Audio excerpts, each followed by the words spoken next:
শিবিরকে, কারণ আপনারা শিবিরকে হত্যাযোগ্য করে তুলছেন। ঢাকা বিশ্ববিদ্যালয় শিবির জবাই কর আপনারা মুখে কোনো করছেন। শিবির যখন তাকে মুক্ত করতে হয়েছে ভাই তাকে কথা বলতে দেন, আপনি বলতে দেন, আপনি বলতে দেন, আমাকে বলতে দিব আপনাকে। এনসিপির দলীয় অবস্থান, এনসিপির মনে হয়েছে নির্বাচনী জোটে তার যাওয়া প্রয়োজন। এনসিপির মনে হয়েছে এই না ভাই, এসব ফালতু কথা আপনি বলতে পারেন না। এই ধরনের ট্যাগিং রাজনীতি করে আওয়ামী লীগ অনেককে হত্যাযোগ্য করে তুলছে। আপনি একটু আগে বলতেছেন যে আমরা ছাত্রলীগের তলে ছিলাম, হেলমেট ছিলাম, এখন আবার বলতেছেন না ভাই, আমি বলি এখন আবার বলতেছেন অধিকাংশ শিবির ছিলেন। তাহলে অধিকাংশ যদি শিবির আন্দোলন করে, এই আন্দোলনের ক্রেডিট আপনি তাকে দেন।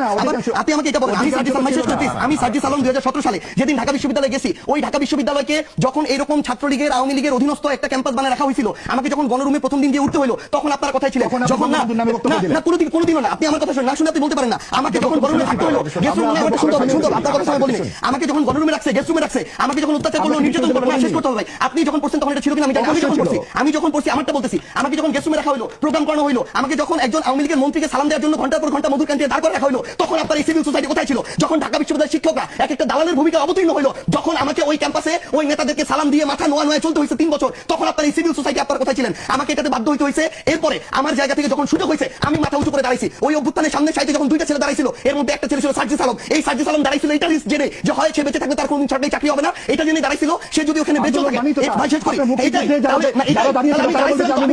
আপনি আগের ওটা বলতেই পারেন না, আপনি আগের ওটা কোনোভাবে এই কারণে বলতে পারেন, আমি দাঁড়াইছিলাম, আপনি দাঁড়ান নাই। আমি ওই শেষ করি কথা বলতে চাই, আমি শেষ করি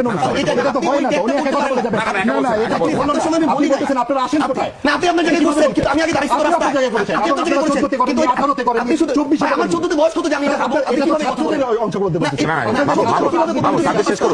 ছাত্র রাজনীতির যে ব্যাপার সেটা আমার যখন করার ছিল আমি করেছি। আমি শেষ করি, আপনারা ব্যর্থ হয়েছেন, আপনারা শিবিরকে, কারণ আপনারা শিবিরকে হত্যাযোগ্য করে তুলছেন।